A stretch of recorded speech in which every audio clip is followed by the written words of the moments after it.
गणपती बाप्पा मोरया.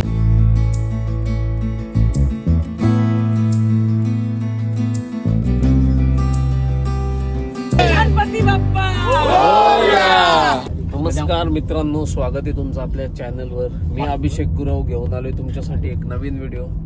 आज आपण चाललेलो आहे दापोलीला. जाता जाता पहिल्यांदा पोहोचलोय पालीच्या गणपतीला पोहोचल्यावर सर्वात प्रथम आम्ही डाव्या साईडला असलेल्या दुसऱ्या गणपतीचे दर्शन घेतले. या गणपतीचे दर्शन झाल्यावर आम्ही निघालो पालीच्या मेन बल्लाळेश्वर गणपतीचे दर्शन करायला.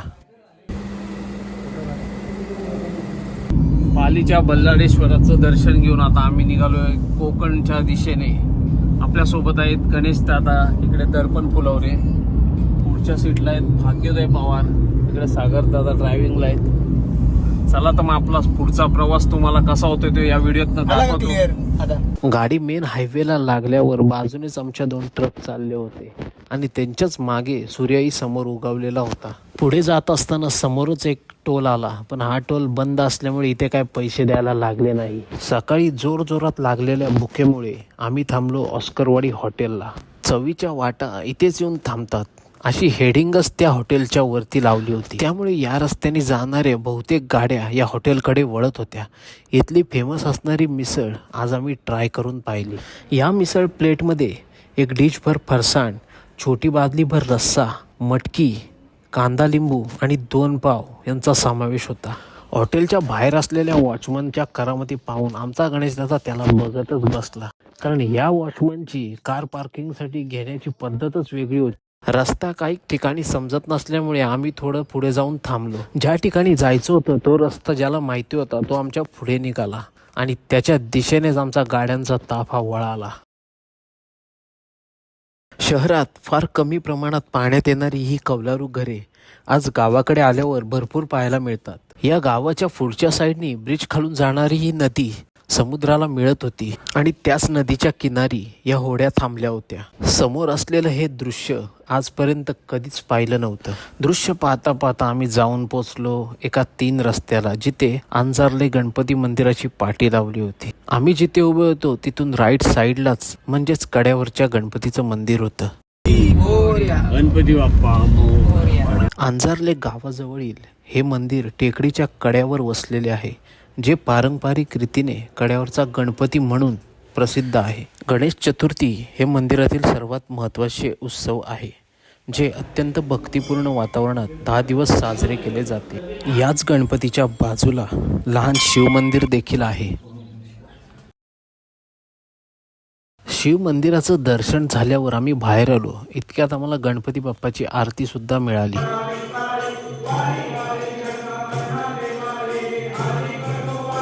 गणपती बाप्पाची आरती झाल्यावर आम्ही निघालो मंदिराच्या मागच्या बाजूला, जिथे एक अर्ध्या किलोमीटर अंतरावर गणपतीचे पाऊल देखील आहे. गणपती बाप्पाचं ते पाऊल पाहायला आम्ही सर्वजण एकसाथ निघालो.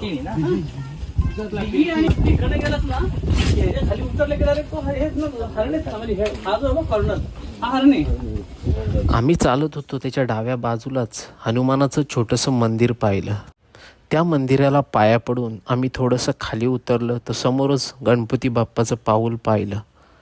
त्या पाऊलाला नमस्कार करून आम्ही सर्वजण थोड्या वेळ तिथे थांबलो. तिथे असलेला व्ह्यू पाहून आम्ही आमच्या गाड्यांच्या दिशेने परत जाण्यास निघालो. निसर्गाच्या सानिध्यात असलेलं हे मंदिर मित्रांनो, तुम्हीही कधीही दापोलीला आले तर एकदा नक्की पहा. कड्यावरच्या गणपतीच्या दर्शनानंतर आम्ही निघालो थेट एका सनसेट पॉईंटच्या दिशेने. या सनसेट पॉईंटवरनं समुद्रकिनारी वसलेलं गाव खूपच सुंदर दिसत होतं. सनसेट पॉईंट बघून झाल्यावर आम्ही सर्वांचा एक ग्रुप फोटो काढला. यानंतर आम्ही तोच डोंगर खाली उतरून समुद्राच्या कडेने असणाऱ्या रोडवरून एका हॉटेलमध्ये जेवणास गेलो. पहिल्यांदा या हॉटेलच्या बाहेर गाडी पार्क करून घेतली. समुद्रकिनारी असलेल्या हॉटेल आमंत्रण या ठिकाणी आम्ही दुपारचं जेवण पूर्ण केलं. दुपारच्या जेवणानंतर आम्ही त्याच समुद्रकिनाऱ्याच्या रोडवरून जिथे आम्हाला स्टे करायचा होता त्या ठिकाणी जाण्यास निघालो. ज्या ठिकाणी आमचं बुकिंग होतं तिथे आत एंट्री केल्याच चारी बाजूनी झाडं होती आणि त्या झाडांच्या मधूनच गाडी जाण्याचा रस्ता होता. इथे असलेल्या प्रत्येक झाडांच्या खाली समुद्राची रेती टाकलेली होती. आम्ही टोटल 20 जण असल्यामुळे घरगुती 3 रूम आम्ही घेतले होते. त्यातील एक रूममध्ये आमचा एक माणूस आराम देखील करायला लागला होता.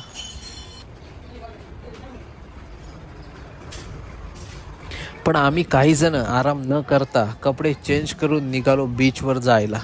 बीचवर काही मुले क्रिकेट खेळत होती, पण आमच्या ग्रुपने क्रिकेट न खेळता चक्क बीचवर एक काठी घेऊन भालाफेक स्पर्धा चालू केली.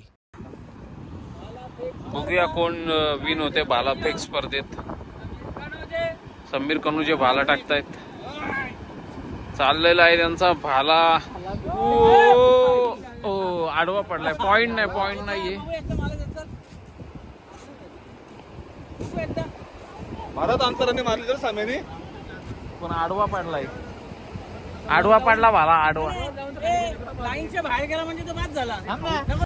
दुसऱ्या दिवशी सकाळी पुन्हा बीचवर गेलो तर समोरच 3 बैलगाड्या बंदरावरची मच्छी घेऊन चालल्या होत्या. आमच्या लहानपणी आम्ही ह्याच बैलगाडीवर खूप खेळलो, पण आज हीच बैलगाडी खूप कमी प्रमाणात पाहायला मिळते. बीच नंतर काही वेळाने आम्ही गेलो चिरंजीव भगवान परशुराम भूमी दापोली बुरोंडी येथे. 40 फूट व्यासाच्या अर्धगोल पृथ्वीवर 21 फूट उंचीची परशुरामांची ही भव्य मूर्ती स्थापन केलेली आहे. सोलापूरचे मूर्तिकार श्री ज्ञानेश्वर शिवाजी गाजूल यांनी हे भव्य शिल्प फायबर ग्लासमध्ये वर्षभर मेहनतीने साकारले आहे. दिनांक 16 नोव्हेंबर 2010 रोजी स्थानापन्न करण्यात आलेले चिरंजीव भगवान परशुरामांचे हे भव्य शिल्प उत्तराभिमुख असून तामस तीर्थ नावाने ओळखल्या जाणाऱ्या समुद्र किनाऱ्याचे दर्शन येथूनच होते. परशुराम भूमी पाहून झाल्यावर आम्ही पुन्हा राहत्या ठिकाणी जेवणास गेलो. जेवण झाल्यानंतर आमचा परतीचा प्रवास सुरू झाला. गणपती बाप्पा.